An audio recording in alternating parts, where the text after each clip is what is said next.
ओम यजुर्वेद अध्याय 36 मंत्र 4।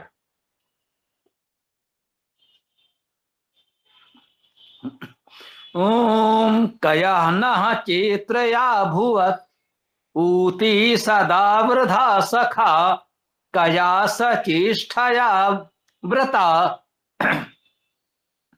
किस विधि से हुआ हमारा वह रक्षक चेतन अद्भुत स्वरूप, वह सदा वृद्धि करने वाला किस वाणी से है वर्तमान। पूरा मंत्र प्रश्न है, उत्तर सन्निहित है, हमें स्वतः समझना है।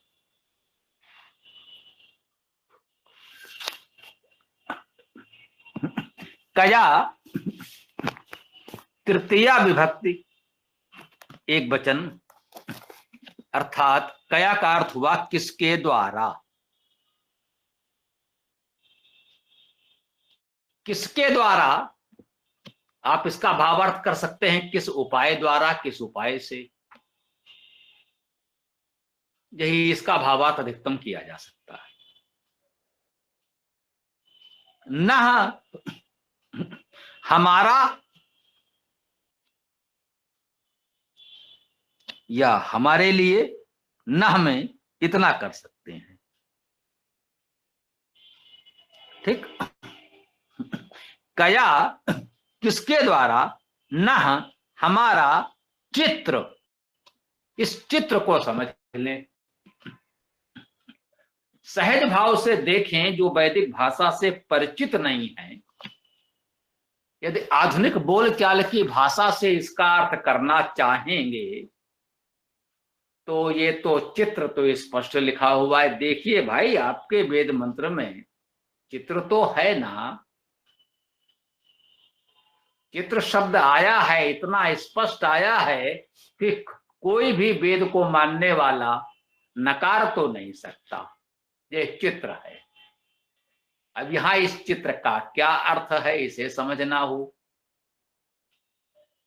तो इसका हम लोग चर्चा करते हैं। एक तरीका है, लोक में बहुत से शब्द उपसर्ग के साथ प्रचलित हैं, उनके अर्थ हम समझते हैं, वेद में बिना उपसर्ग के आ जाते हैं तो हमारे समझ में नहीं आता। चित्र में वी उपसर्ग लगाकर लोक में प्रयोग होता है, उसी अर्थ में जिस अर्थ में वेद में ये चित्र शब्द आया है।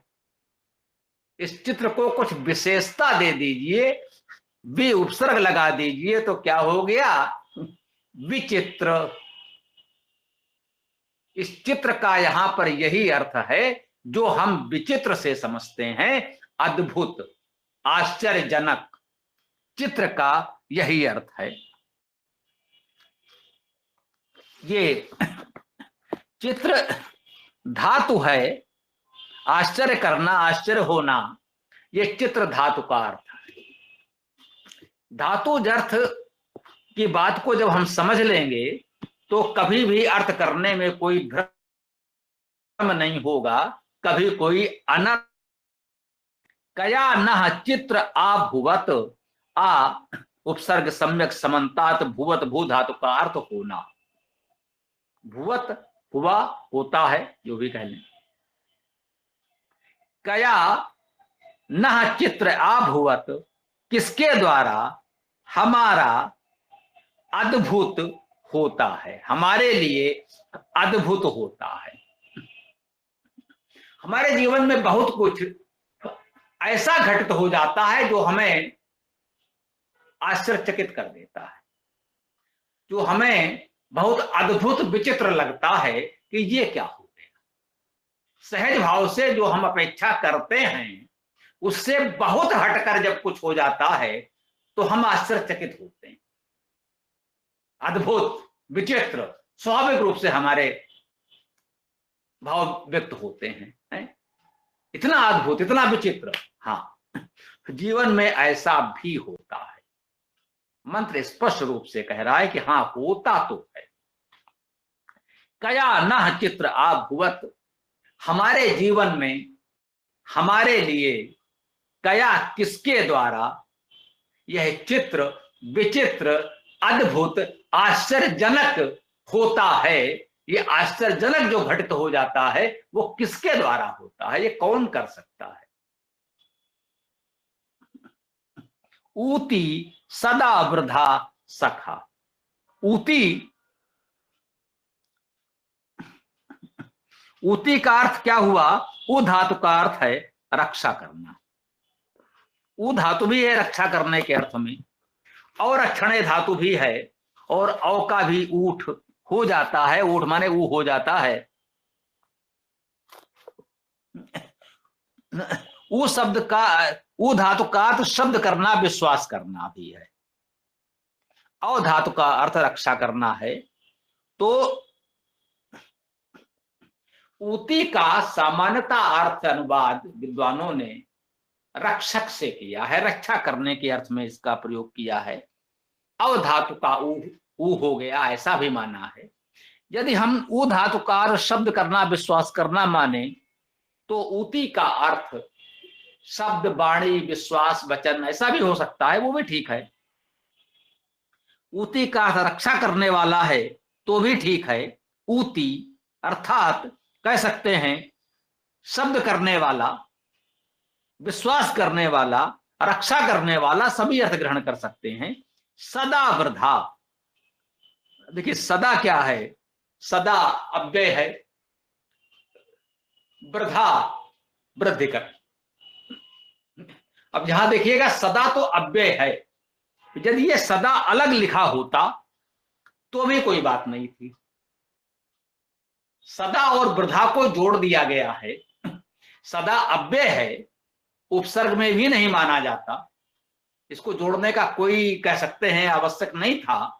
सदा अलग होता तो भी वही अर्थ होता, अर्थ में कोई अंतर नहीं आता, परंतु वेद में भी सदा वृथा जोड़कर लिखा गया है। एक प्रकार से समास तो कर ही दिया गया, संधि की आवश्यकता तो नहीं पड़ी, क्योंकि सदा के अंत में आ है और उसके पश्चात वृथा में वाह है, तो स्वर के पश्चात व्यंजन है, तो इसमें संधि की कोई आवश्यकता नहीं पड़ेगी। कह सकते हैं ये नित्य प्रकृति भाव हो गया। तो सदा वृथा, वृद्धि का अर्थ क्या हुआ? वृद्धि करना। सदा वृथा, सदा वृद्धि करने वाला, वह सदा वृद्धि करने वाला है। वृद्ध धातु का अर्थ बढ़ना, वृद्धि होना। तो ऊती सदा वृथा सखा, वह सखा है अर्थात हमारा मित्र है। सख धातु का अर्थ है मित्र होना। तो ऊती सदा वृथा सखा, वह शब्द करने वाला है, कह सकते हैं वह वेद विद्या वेद वाणी को हमें देने वाला है। उससे अधिक विश्वास और हम किस पर करेंगे? वह विश्वास स्वरूप है हम सबके लिए, और रक्षा करने वाला भी है। हम रक्षा के लिए उसे ही पुकारते हैं, प्रभु हमारी रक्षा करो। तो वह रक्षक है, सदा वृद्धि करने वाला, हमारा सखा है, मित्र है। कया सचिष्ठया व्रता, कया पुनः किसके द्वारा? कया का अर्थ किसके द्वारा? सचिष्ठया, सचिष्ठ के द्वारा। देखिए कया सचिष्ठया, तृतीया एक वचन स्पष्ट दिख रहा है, समान विभक्ति है। सचिष्ठया, सचिष्ठया, सचिष्ठ क्या है? सच धातु का अर्थ है स्पष्ट बोलना, स्पष्ट कहना, स्पष्ट वाणी। सचिष्ठ ये वरिष्ठ गरिष्ठ जैसा प्रयोग आप समझ रहे हैं ना, कि ये अन्यतम इस तरह की बात है, उससे अच्छा और सबसे अच्छा सर्वोत्तम की बात है। तो सचिष्ठ का अर्थ है सर्वाधिक स्पष्ट बोलने वाला। हमसे अपेक्षा की जा रही कि हम स्पष्ट बोलें, घुमा फिरा कर ऐसा कुछ करके लोगों को भ्रमित ना करें। जो है तो है, सत्य बोलने का भाव यही है कि हम स्पष्ट बोलें। हम कहते हैं बहुत हो व्यवहारिक जीवन में, आज के जटिल समाज में हर समय कह सकते हैं प्रत्येक समय प्रत्येक अवसर पर प्रत्येक स्थिति में संपूर्ण सत्य नहीं बोला जा सकता। तो मौन रह जाएं, उस बात को टाल जाएं। लेकिन जितना बोलें सत्य बोलें, स्पष्ट बोलें। हम कहते हैं इतना भी स्पष्ट बोल दें कि भैया इस विषय में हम आपसे बात नहीं करना चाहते। हमसे किसी ने कोई ऐसी बात पूछी जो हम आपसे नहीं बताना चाहते, हम कहते हैं भैया इस विषय पर हम आपसे बात नहीं करना चाहते, हम आपको ये नहीं बताना चाहते, हमारा निजी जीवन है, आपसे क्या लेना देना, किसी व्यक्ति के साथ हमारा क्या कैसा संपर्क संबंध है, आज हम किस किस से मिले, हम आपको नहीं बताना चाहते, कोई बात नहीं। ये भी हम स्पष्ट कह देंगे कि भाई ये हम आपसे बात नहीं करना चाहते, नहीं बताना चाहते, तो स्पष्ट बोल दिया। आवश्यक नहीं तो सब कुछ हम सबको बताएं ही, हम नहीं आपको बताने की आवश्यकता समझते हैं, हमने कह दिया भाई ठीक है, ये हमारा अपना व्यक्तिगत विषय है, हम आपसे नहीं बात करना चाहते, ये भी स्पष्ट कह दिया, तो सत्य का पालन हो गया। यहां पर सत्य का व्यवधान नहीं हुआ कि भाई आपने तो बताया नहीं, आप तो छुपा गए, तो ये क्या झूठ हो गया? नहीं, स्पष्ट बता दिया कि हमें बताना ही नहीं, ये बात समा, तो सत्य का पालन हो गया। यहां कहा है कजा सचिष्टया व्रता, वो किस स्पष्ट वाणी से व्रता वर्तमान है या बर्ताव करता है, व्यवहार करता है, या अब इस व्रता में आ उपसर्ग लगा दें तो आवृता हो गया, आवृत है, आच्छादित है, ये भाव भी इस व्रत धातु में होता है, ये भी ठीक बात है। कहते हैं आवृत है, ढका हुआ है, तो ये भी इसी धातु का अर्थ है। वर्तमान होना, व्यवहार करना, आवृत होना, ये सब इसके अर्थ में। हम सभी अर्थ ग्रहण कर लें अपनी इच्छा से, जो भी उपयुक्त लगे। जैसे उति में हमने किया तीनों अर्थ, यहां भी कर लीजिए, कोई समस्या नहीं है। तो कह रहे हैं संकेत उसी एक परमेश्वर की ओर है, यहां उसी के लिए कहा जा रहा है। कया न चित्र आभुवत, किसके द्वारा हमारे लिए यह विचित्र अद्भुत आश्चर्यजनक होता है। ऊती सदा वृद्धा सखा, ये रक्षा करने वाला, सदा वृद्धि करने वाला हमारा मित्र, किसके द्वारा हमारे जीवन में आश्चर्यजनक अद्भुत होता है, घटित होता है, घटित करता है। कहते हैं कया सचिष्टया व्रता, वो किस अत्यंत स्पष्ट वाणी के द्वारा वर्तमान है, वो स्पष्ट वाणी के द्वारा हमारे जीवन में वर्तमान है। जो वेद के रूप में परमेश्वर की स्पष्ट वाणी हमें उपलब्ध है, जिसको हम पढ़ते हैं, समझते हैं, मनन करते हैं, आत्मसात करते हैं, तो परमेश्वर इसके द्वारा, इसके माध्यम से, इसके साथ, तृतीया में साथ का अर्थ भी होता है, उसके द्वारा का अर्थ भी होता है। तो कह सकते हैं सचिष्ठया, इस स्पष्ट वाणी के साथ वह हमारे जीवन में सदा सर्वत्र वर्तमान है, वह सर्वव्यापी है, सर्वव्यापक है, सदा सर्वत्र वर्तमान है, हमारे हृदय में वर्तमान है, हमारे लिए सदा सर्वत्र वर्तमान है, विद्यमान है। हम प्रयास करके उससे जुड़ सकते हैं। जहां पर हम अपने इस मंत्र व्याख्या को विराम देते हैं। अब आप लोग जो भी प्रश्न विचार रखना चाहें रख सकते हैं, स्वागत है। ओम खम ब्रह्म।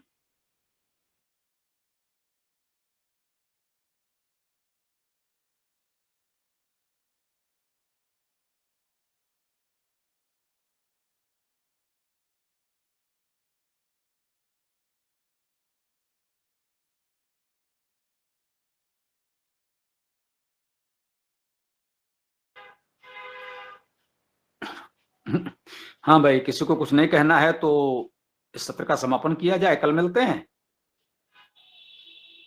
स्वामी जी, इसका क्या ऐसा अर्थ किया जा सकता है कि किसके द्वारा हमारा चित्र हुआ, ये शरीर का चित्र हुआ?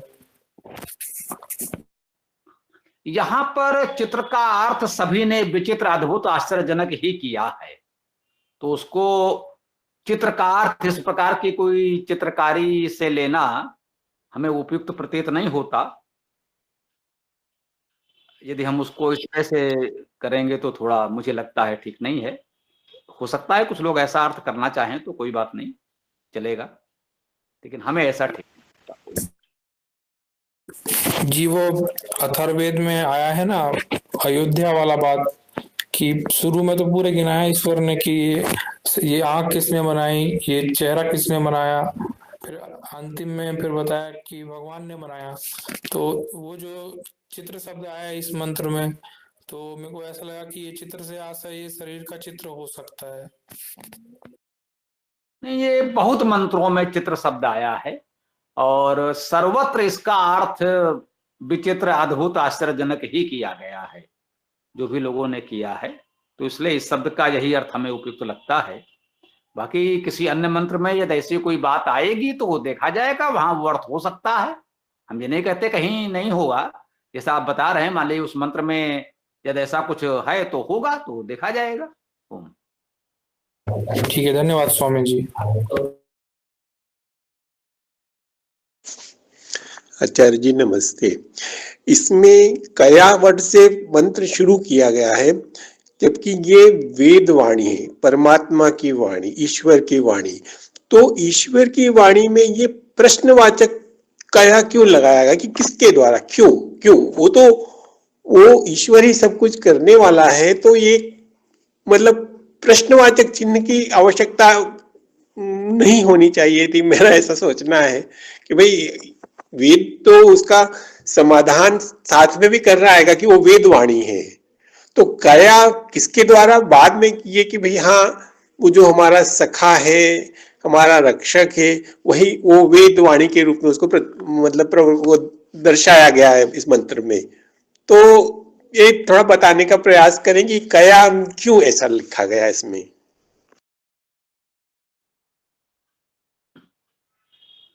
जी,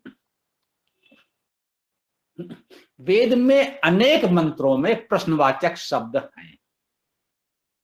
ऐसा भी है जिसे आप प्रश्नोत्तर शैली भी कह सकते हैं।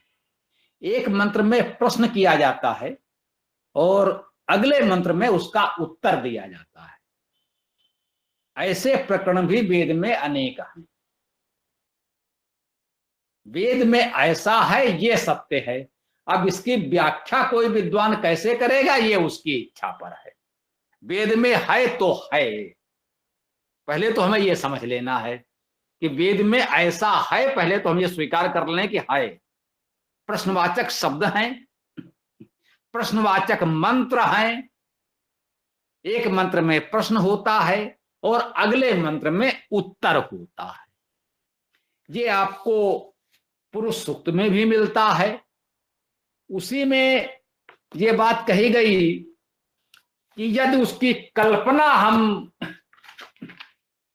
उस रूप में करें, एक पुरुष के रूप में, व्यक्ति के रूप में, तो उसके विविध अंग किस रूप में होंगे,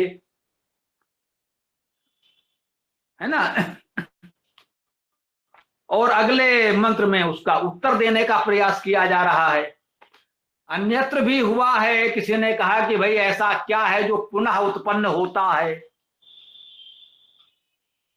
तो उन्होंने कहा चंद्रमा जायते पुनः। इस तरह के प्रश्न भी आए हैं, है ना। जैसे पुरुष सूक्त में कहा यत पुरुषम भी यदु कटता भी ये कल्पयन मुखम के मत्स्य का बाहु का उरु पादा उच्यते, है ना।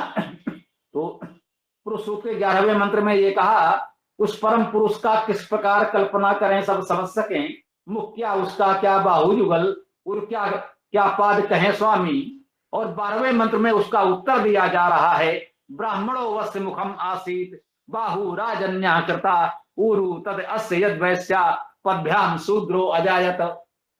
पहले प्रश्न किया गया कि यदि हम उसके शरीर के रूप में कल्पना करें तो उसका मुख क्या होगा, बाहु क्या होगा, उरु क्या होगा, पद क्या होगा। और अगले मंत्र में बताया गया कि मुख ये होगा, बाहु ये होगा, उरु ये होगा और पद ये होगा। उसके बाद उत्तर यही नहीं रुका, वो आगे बढ़ता चला गया। चंद्रमा मनसो जाता चक्षु सूर्यो अजायत। तो ये 4 के पश्चात बढ़ते चले गए कि चंद्रमा मन है, चक्षु सूर्य है, मुख इंद्र अग्नि है, प्राण से वायु है, आदि आदि। तो पहले प्रश्न किया गया, फिर उसका उत्तर दिया गया। अन्यत्र इसी में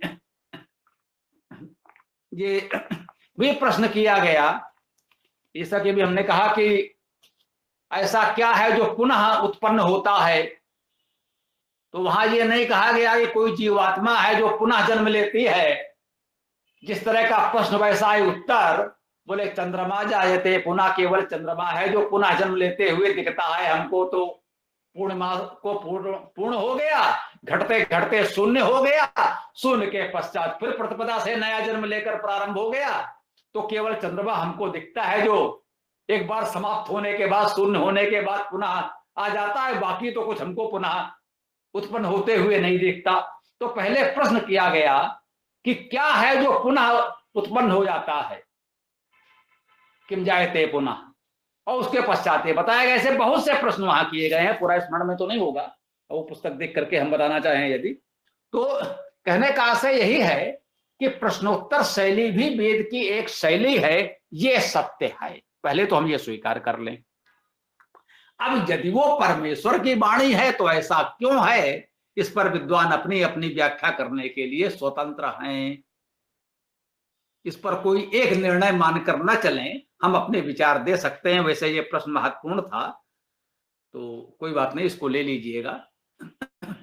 तो इसको यूं समझे हमारे विचार से, यदि आप मानते हैं कि किसी व्यक्ति ने भी लिखा कोई पुस्तक, उसके बात करने की शैली है, परमेश्वर की वाणी है, वो विद्या हमको दे रहा है, तो उसको इस प्रश्नोत्तर शैली में उसने हमको जो जानकारी देनी चाहिए वो समझाया है कि मान लीजिए ये प्रश्न आपके मन में उठता है तो इसका उत्तर ये होगा। बात कहने का तरीका हो सकता है, वो प्रश्नवाचक शब्दों के साथ हो सकता है, प्रश्नोत्तर शैली में हो सकता है, तो ये उसकी शैली हो सकती है। एक तो इसको इस रूप में समझ लें, और दूसरा किसी ने प्रश्न किया, उन्होंने कहा भैया ईश्वर निराकार है, उसने लिख करके तो वेद किसी को सौंपे नहीं होंगे, भैया ये पुथन्ना ले जाओ, आज से पढ़ना, ये वेद है और यही तुम्हारा सब कुछ है। ईश्वर की बात वेद है, इसमें कोई संदेह नहीं है। वेद में जो कुछ है वो ईश्वरी जानकारी है, लेकिन उसे मिला, हमको जो मिला वो ऋषियों के माध्यम से ही तो मिला। ऋषियों ने जो ऋत है, जो प्रकृति के सार्वभौम नियम हैं, जो ईश्वरी प्रकृति संचालन की व्यवस्था है, उसे समझा, और उन ऋषियों ने हमको आपको उपलब्ध करा दिया। तो कहीं ना कहीं एक माध्यम है ना बीच में, तो वो माध्यम जो ऋषि है, कहीं ना कहीं कुछ तो उसका प्रभाव आएगा, ऐसा भी मान सकते हैं। तो कह सकते हैं इस पर चिंतन मनन करने का अधिकार सबको है, और सभी मनुष्य अपने अपने तरीके से इसकी व्याख्या करने के लिए स्वतंत्र हैं।